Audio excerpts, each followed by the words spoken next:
So I need to make some way to parameterize surfaces. And you can, for the purposes of this lecture, assume that when I say a surface, what I mean is a 2D thingy. And I'm using thingy very mathematically here. Right? So this is in the same way I said that a surface was a locally two-dimensional object, right? So like any place you stand on this, it looks like R2, at least in a little chunk of it, right? So really I should use a real word here. Maybe let me use a real word. These are something called a two-manifold. So a two-manifold is just a thing that looks like R2 locally, okay? And you may as well assume that these are orientable, because my goal here is to do flux integrals, right? And so I need an orientable surface to even talk about a flux integral.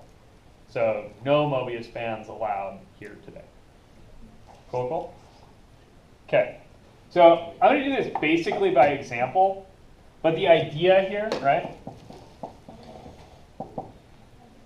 is what? Chris, you said something earlier. You have a 2D input that's going to give you a 2-manifold?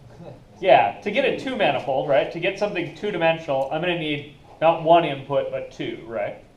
So this is going to be like R, right, like a parameterization, but instead of putting in a T, I'm going to put in a couple of variables. You guys cool with this? Okay.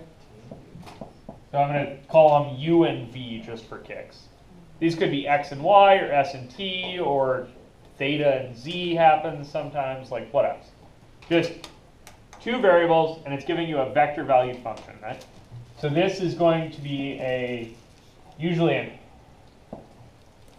kind of a two-dimensional or a three-dimensional output. So this is going to be like X of U and V, comma, Y of U and V, comma, Z of U and V. You guys all with me on this? So this is a two-manifold embedded in 3 space.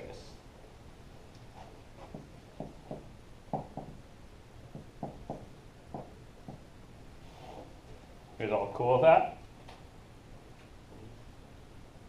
Good. Not every example, not everything you can write this way is actually going to be a two-manifold. You have to be a little bit careful, right? So this is the kind of object I'm going to get, but not everything like this is one of these two manifolds that I'm going to need to talk about. Cool? For instance, if x, y, and z were all the 0 function, right, then this would be a dot at the origin. A dot at the origin is not locally two-dimensional, it's locally 0-dimensional, right? So that wouldn't be a two-manifold. You guys all with me on that? Okay, so here are some examples.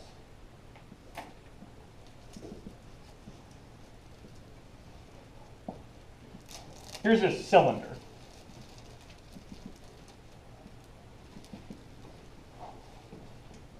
Right? For kicks, I'll just assume this is the cylinder, x squared plus y squared is 1. It's all good with us? Okay, so how could I parameterize that thing? First, if you're walking around on this little guy, right, like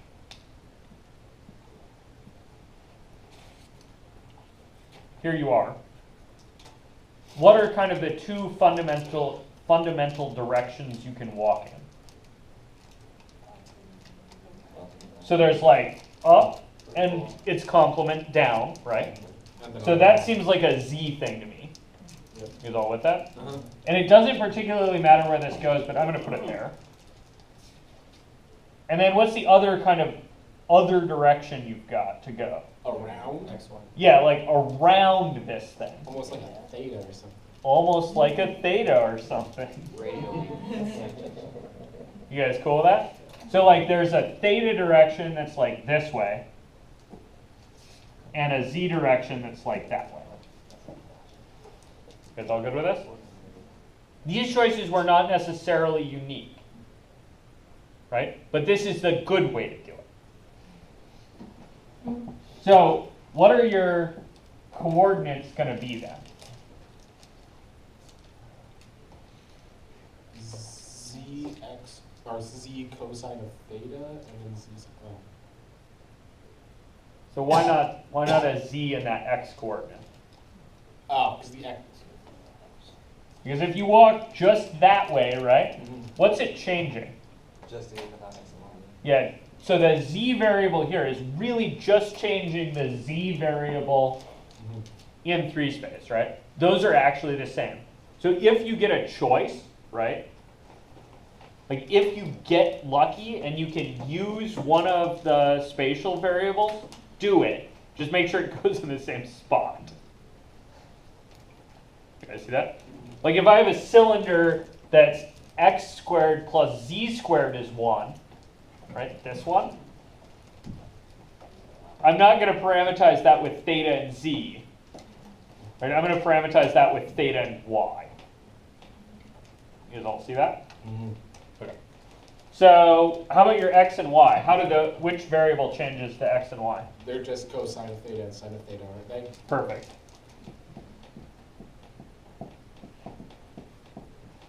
And then you should check and make sure that this vector parameterization is the surface that you have. Right? So we should check, is the x thing squared plus the y thing squared equal to 1? Cool. Pythagorean trig identity, right? Yes. Yeah, for some reason I thought the z was kind of the radius. I realized the radius is 1. It's over there. Yeah, you guys all see that? If the radius was not 1, would it be appended to the cosine sine? Perfect. So if we change this to like x squared plus y squared is 4, what's your radius for this? 2. So then your r of theta and z would be 2 cosine theta. 2 cos theta, comma, 2 sine theta. 2 sine theta. And z. Oh, why didn't you put a 2 on the z? Does it matter? You could. Yeah, it actually doesn't matter at all, right? It's just what does a step in the z do? It could move you 3 units in space in the z, who cares? You could put a 17 here if you wanted, like 17z, that would be fine. It's generally easier to just use them to mean what they mean though, so I wouldn't recommend that. You guys cool with this? Okay, so that's one surface. Let's parameterize another kind of usual surface. So I'm going to give you guys 3 of these today. And then I'm going to trust that you can do this in general. So in a sphere, if you have your little dude,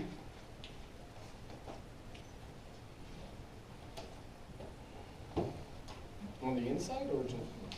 No. good question. I'm going to assume things are on the outside today. Okay. But that's just me picking an orientation for the normal vector, right? You guys all see that? You could certainly do this same theory with your little fellow standing on the inside. It won't actually matter. The same surface area, right? There's no width to the circle. Yeah, good. This surface doesn't have any width, right? So he's standing in the same spot. Yeah, it's just, am I talking about the flux out of the sphere or into the sphere? And that's a question for when you're computing this flux integral, not for when you're making this happen. You guys all see that? Okay, so this doesn't matter for parameterization at all. But for clarity of picture, I'm going to assume he's standing on the outside. So what are your 2 directions that you're going to have to walk on the sphere? Yeah. Nice. Yeah. So there's a kind of a phi direction that goes like declination off of z, right? And then there's like a theta direction that goes around the sphere. Attitude and longitude. Yeah, perfect. You guys see these? Okay, so what's your vector function going to be? It's going to be a theta and phi. Yep. Does it matter particularly which order those go in? No, It's exactly. on axis, so it doesn't. Yeah, not really. You guys see that? So you're allowed to pick these variables. You could certainly pick s and t here. Yep. Right? That would be fine. So what are your We're assuming the radius of 1, correct? Or a row of 1? Oh yeah, so I should probably give this thing a. So let me just assume this is x squared plus y squared plus z squared is 1. Just to make life easy. You can assume it's 7 squared, right? And then you just have to modify the radius. So don't think too hard on this. Spheres, you should have the row's 1, right? So x be sine of phi cosine theta. Yep. Alright. Where do you get that? Isn't that from... Yeah, he's not making it up of nowhere. It's just the spherical conversions, right? So don't think, just write them down. So they're, which one's that? X is sine phi cosine theta. sine phi cosine theta. Y is Sine phi sine theta. sine phi sine theta. And cosine phi. And the last one's just cosine phi. Cool. This is not magic, right? I mean, it's not magic any more than spherical was already magic. Yeah, I agree with that. Okay. My bad. Shows the diagram. Okay. Let me give you one more here fast. So here's a surface, right? My classic handkerchief. And I'm thinking this is f of x and y as a graph, right? You guys all with me? So I've got a surface that's given by a function of x and y.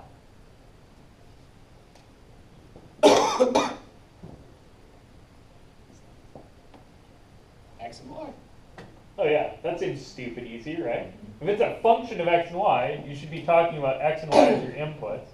So then your vector function should be, or your parameterization should be x and y, and what's the z? F and X. It's a graph, so the z is f of x and y.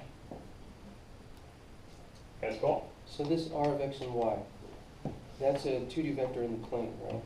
So these are 3D vectors, and what they do is they go from, Oh, you're right, right, so someplace over here is the origin, and that vector points up here at a point on the graph, and this point on the graph is x, y, comma, f, or x, comma, y, comma, f of x and y.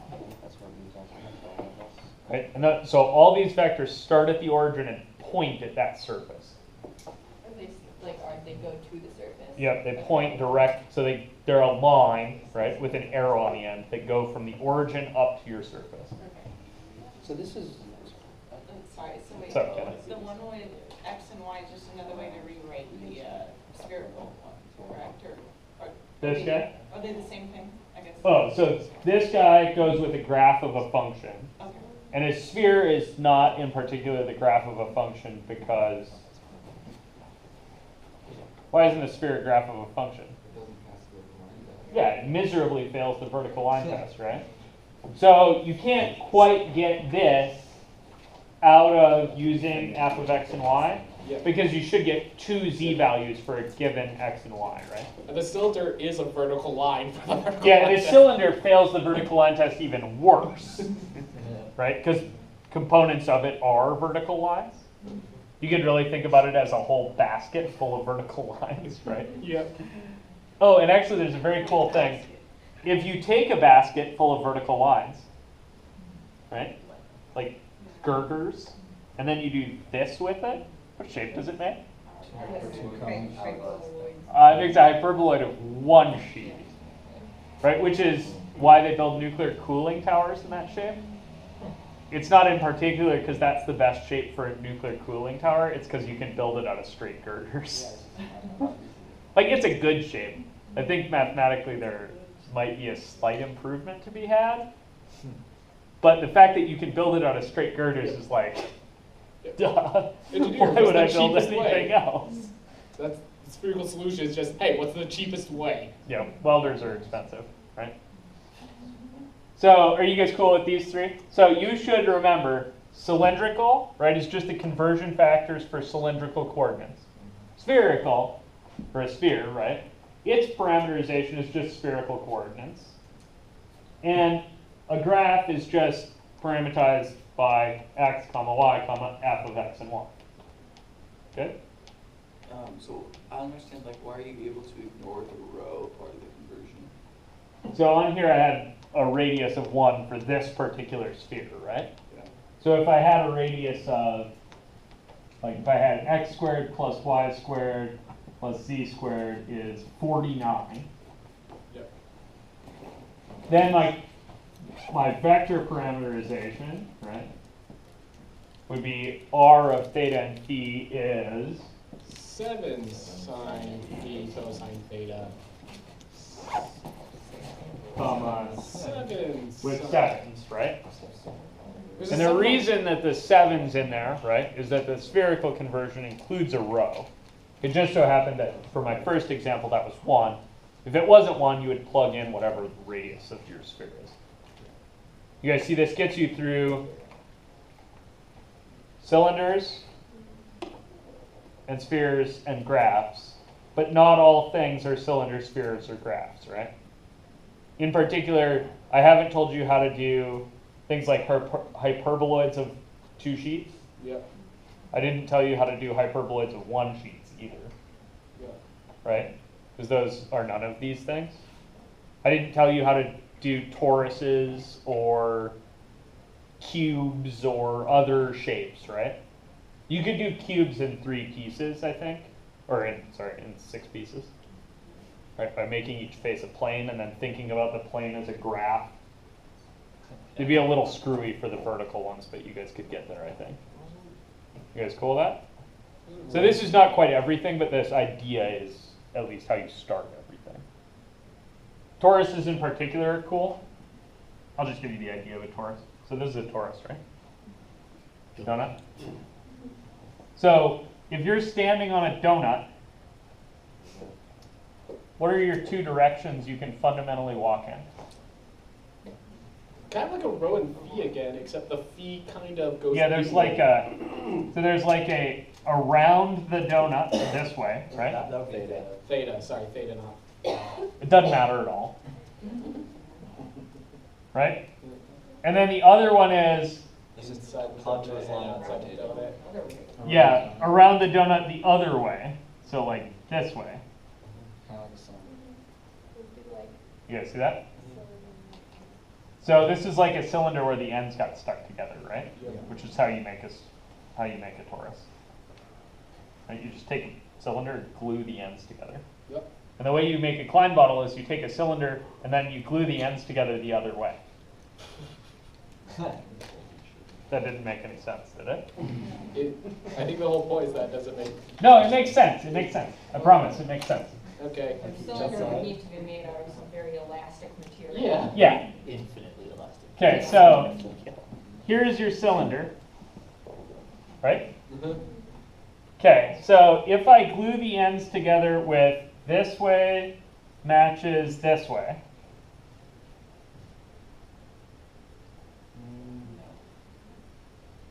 matches this way, right?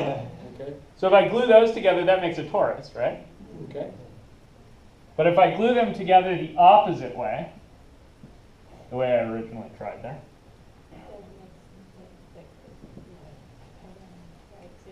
right? So to get this one over there, I need to get it over there, but twist it, right? And the way you would do that is you would go, okay, so I'm going to kind of make this longer, right?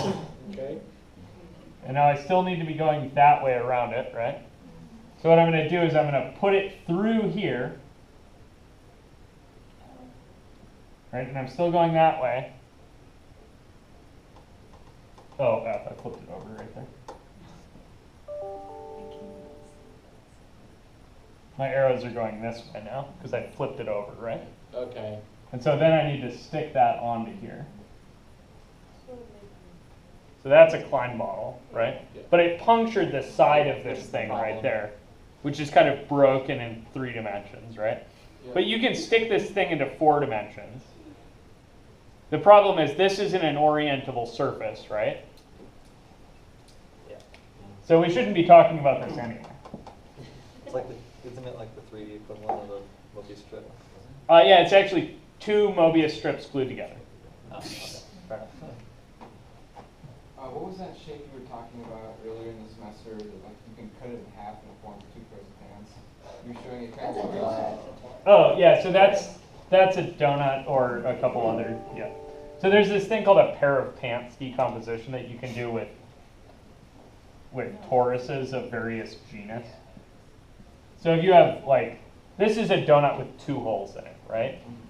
This is called a torus of genus 2, meaning it's a torus with 2 holes in it. So a torus with 2 holes in it, you can cut into pairs of pants. You can cut this way and this way, and you get a couple pairs of pants. How many pairs can a fidget spinner be cut into? So a fidget spinner is a torus of genus 3, right? Or 4. Depending on the spinner.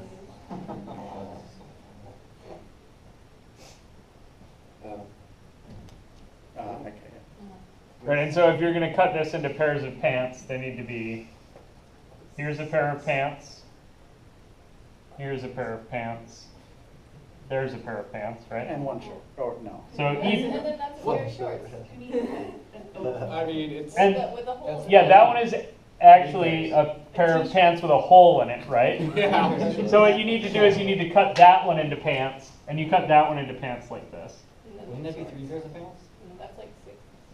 So it comes out as 6 pairs of Yeah, pants. 6 pairs. So, no, 3 pairs of pants and 3 shorts. Would, Sure, yeah. this is reasonable. Wouldn't genus 4 be 12? Yeah. So I don't know. You should figure it out. That would be fun. Wait, what was the question? So this is genus 4, right? So the question is, how many would there be in genus 5? And there's another reasonable question. Is this the same number of pair of pants that you would always get, or is there a better way to cut this up? And is this arrangement of holes, right? Because that's not the only way to make a donut with 4 holes in it, right? You could do something like this, where you do hole, hole, hole, hole, right? Is this the same number of pair of pants you would get if you cut that up? No. No. Maybe. I don't know. I don't remember. There's a thing called a pair of pants decomposition, which is interesting mathematics that you have to do in algebraic topology. I feel like if you maximize, they would be factorial. So there's- That's maximized. There is math here that's interesting to do. This is a non-trivial topic. There are interesting questions there. I think I recall that you will always get the same number of pair of pants, but I could be totally wrong.